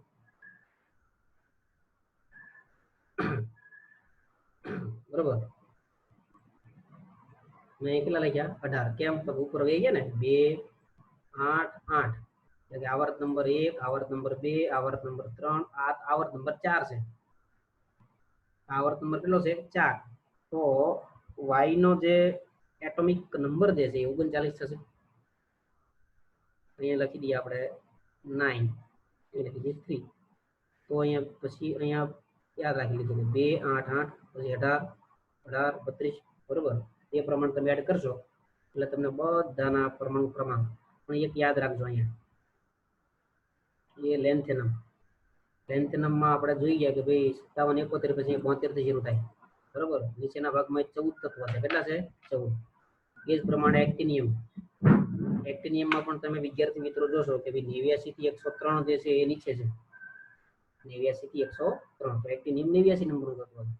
તો બાકીના અહીં એફ વિભાગમાં આવેલા છે, એટલે અહીં પરમાણુ ક્રમાંકમાં ધ્યાન રાખજો, બરોબર. તો આ તો તમને ખબર છે મર્ક્યુરી અને કોપર નિયમ સુધી. તો પરમાણુ ક્રમાંક પણ તમે આ રીતના એકદમ ટ્રીકથી આખો ડી વિભાગ તમે ફટાફટ જોયા વગર પરમાણુ ક્રમાંક, સંજ્ઞા, ઇલેક્ટ્રોન, રચના અને અપવાદ સાથે યાદ રાખી શકશો. અને યાદ રહી જવું છે. આજના દિવસ મેં કામ તૈયાર થઈ જ જવું પડે ફરજિયાત. હવે આગળ જઈએ.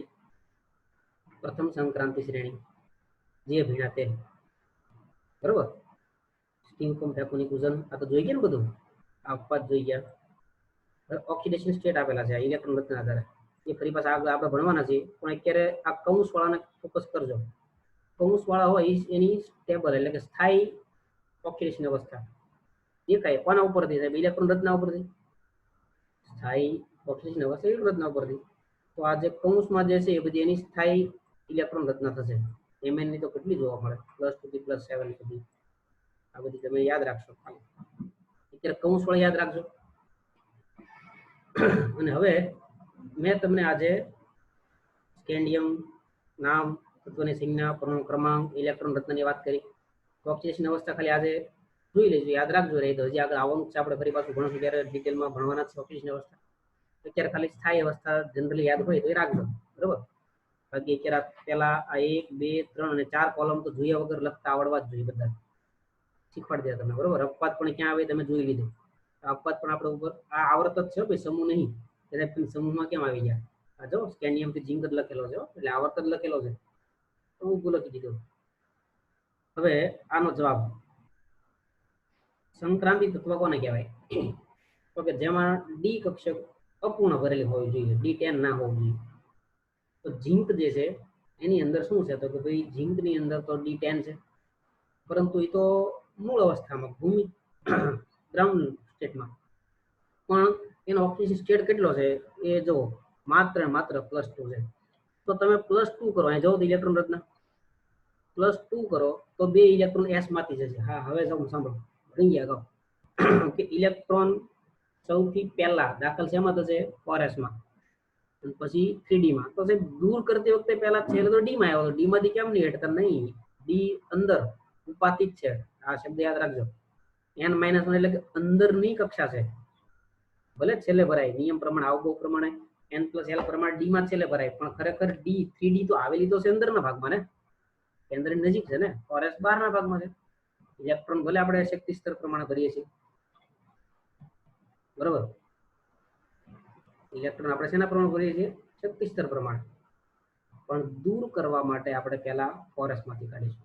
એક વાત કઈ જાણવા મળી, દાખલે પહેલા 4s માં થાય, દૂરે 4s માંથી થાય. કેમ? તો ડી જે છે એ ઉપાધિ એટલે કે અંદરની કક્ષક છે, ડી કક્ષક. n = 3 હોવાથી s થી અંદર આવે છે. એટલા માટે જરા એક થોડું વાત યાદ રાખવા જેવી છે, મહત્વની. ડી વિભાગમાં જ છે જાણવા જેવું, કે દાખલ પણ પહેલા થાય, દૂર પણ પહેલા થાય. બરાબર. તો 4s માંથી જશે પહેલા, તો D10 વધશે. તો ઝિંક એ સંક્રાંતિ ધાતુ તત્વ નથી. કારણ શું આપશો? ઇલેક્ટ્રોન રચના કઈ? +2 વાળી. ઝિંકની ભૂમિ અવસ્થામાં 310 ફોરેસ્ટો છે, ડી પૂર્ણ ભરાયેલી છે. બીજો ઓપ્શન આયન બનાવ્યો તો Zn+2 બનશે. તો 2 ઇલેક્ટ્રોન કાઢ્યા પછી પણ 3d10 રહેશે, જે સંક્રાંતિ ધાતુ બનવાની શરતમાં આવતું નથી. શરત છે ઇલેક્ટ્રોન D10 માં 10 ના હોવું, 10 થી ઓછા હોવું, અર્ધપૂર્ણ અથવા પૂર્ણ, આંશિક ભરાયેલી હોવી જોઈએ. તો અહીં ડી સંક્રાંતિ તત્વ ગણવામાં આવતું નથી. બહુ મહત્વના પ્રશ્ન છે, બહુ બધી વખત પૂછાઈ જાય છે આ પ્રશ્ન, કે ઝિંકને શા માટે સંક્રાંતિ તત્વ ગણવામાં નહીં આવતું? તો તમે ઇલેક્ટ્રોન કોન્ફિગરેશન અને વ્યાખ્યાના આધારે સમજાવી શકશો. કોને કહેવાય? ડી અર્ધપૂર્ણ હોય તો કઈ અવસ્થામાં? ભૂમિ અવસ્થામાં, તટસ્થ અવસ્થામાં, અથવા તો આયનમાં, અથવા કોઈ પોતાની સ્થાયી સ્ટેબલ ઓક્સિડેશન અવસ્થામાં. બધા ઓપ્શન ચેક કરીને ડી જોવાની. દ્વિતીય સંક્રાંતિ શ્રેણી એમાં પણ જોઈ લીધું. એમાં તો આપણે આ તમે જોયા જ છે આ બધા અપવાદ, બરોબર. આ અપવાદ તમે યાદ રાખ્યા જ છે. જો મેં તમને શીખવાડ્યા ને ઉપર D10 થઈ ગઈ, જોઈ શકશો તમે આ બધા અપવાદ. ભારતના તમને યાદ રહી ગઈ છે. કેડમિયમ છેલ્લામાં જ છે, +2 થશે તો D10 રહેશે, પૂર્ણ ભરેલ રહેશે, એને પણ સંક્રાંતિ તત્વ કહેવામાં આવશે નહીં. તૃતીય સંક્રાંતિ શ્રેણી, એમાં તમે જુઓ તો અહીંયા S માં ક્યાંય અપવાદ નહીં, એમનામાં ગળ્યું જ હોય ઉપરથી છે બધી લેન્થેનમ તો શરૂ કરીને મર્ક્યુરી લીધું, પણ અહીં 112 છે, છેલ્લે બેમાં યાદ રાખવાનું છે. મર્ક્યુરી સંક્રાંતિ તત્વ નથી. કેમ તો કે સ્ટેબલ કેટલી છે એની 2 +2. હા +1 માં નહીં થાય હો, +1 માં D10 રહેશે, +2 માં D10 રહેશે, +3 થતો નહીં. એનો મતલબ મર્ક્યુરી તો એકી અવસ્થામાં સંક્રાંતિ તત્વ નહીં બંધ, કેમ ડી અર્ધપૂર્ણ થતી નહીં, એટલા માટે મર્ક્યુરી જે છે એ પણ સંક્રાંતિ તત્વ ગણવામાં આવતું નથી. ચતુર્થક સંક્રાંતિ શ્રેણી એ એકડો છે, એ એકડો કરી દો. આ તો બધા રેડિયો એક્ટિવ તત્વ છે, પણ લાસ્ટમાં જોવા જઈએ તો અહીં આ 2 ની અંદર જોવા મળશે. આ 2 માં D10 છે, બરાબર. એટલે રોન્ઝેન્ટિનિયમ આ છે ને ભાઈ, પેલા અધૂરો આવર્ત હતો, એટલે આપણે 11 માં શીખી ગયા ને એ પ્રમાણે ફાઇનલ નતું ત્યાં સુધી આવું નામકરણ કર્યું સંજ્ઞા વડે, બરાબર ને, બધાને આવડે છે અનબન નિયમ બધું, બરાબર. 110 ને 112 પ્રમાણે 11 માં શીખી ગયા આપણે નામકરણ, પણ હવે તો આ ફાઇનલ થઈ ગયા, બરાબર. તો અહીં ડર્મસ્ટાટિયમ, રોન્ઝેન્ટિનિયમ, કોપરનિશિયમ, બરાબર. નામ બહુ સરસ છે બધા, શરૂઆતમાં 1-2 તો યાદ રહી જેવા છે, આવડશે તમને. એક્ટિનિયમ, રૂથરફોર્ડિયમ, હબનિયમ, સિબોરિયમ, બોહરિયમ, હસ્યમ, બરાબર. તો અહીં 2 આરજી અને સીએન સંક્રાંતિ તત્વ ગણવામાં આવતા નથી, કેમ એની D10 છે, યાદ રાખજો. એટલે કોપરનિશિયમ અને રોન્ઝેન્ટિનિયમ જે છે એ સંક્રાંતિ તત્વ ધાતુ તત્વ નથી, કેમ ડી કક્ષક પૂર્ણ ભરાયેલી છે. ડી કક્ષક અપૂર્ણ ભરેલી હોય એને જ આપણે શું કહીએ, સંક્રાંતિ તત્વ કહીએ. અપૂર્ણ ભરેલી હોત તો સંક્રાંતિ કહીએ, જે પૂર્ણ છે એને તો આપણે નહીં કહેતા. ડી કક્ષક અપૂર્ણ ભરાયેલી હોય તેને, તો એ અપૂર્ણ છે એને કારણે કેટલા ગુણધર્મો ભણવાના છે એની વાત જોઈએ આપણે. તો સંક્રાંતિ તત્વો એ ડી કક્ષક અન્ય કક્ષક એટલે કે S અને P કરતા પરમાણુના પરિઘ પર વધારે પ્રક્ષેપિત થાય છે, વધારે મોટી છે, તેથી તેની 6 ફેરથી અસર પામે, એટલે બધી બાજુથી પોતે અસર પામે, તેમની 100 ફેર રહેલા પરમાણુ અને અણુ એને અસર કરે. કોને? ડી કક્ષક. એટલે તમે અપવાદો જોઈ રહ્યા છો બધા. હવે તો કે ભાઈ આપણે જે બાબતો જોવાની છે, આપણે જાણીએ છીએ કે D1 to 9 જ છે, કેમ તો સંક્રાંતિ શબ્દ લાગે તો D9 સુધી જ જવાય ને, D10 સંક્રાંતિ શબ્દ માટે નહીં, કારણ કે નહીં ગણાતો એમ, એટલે D1 to 9 લખ્યું. હા ભરાય છે D10 સુધી, 12મા સમૂહની અંદર D10 થાય છે, પણ સંક્રાંતિ શબ્દ માટે 1 to 9 જ છે, એટલે આ વાત ખાસ ધ્યાનમાં લેજો. ઇલેક્ટ્રોનની રચનાવાળા આયનોમાં શું જોવાનું છે આપણે આગળ, એનો ચુંબકીય ગુણ ભણશું. ઇલેક્ટ્રોનની રચનાને આધારે અલગ એના સમાન ગુણધર્મો જોઈશું.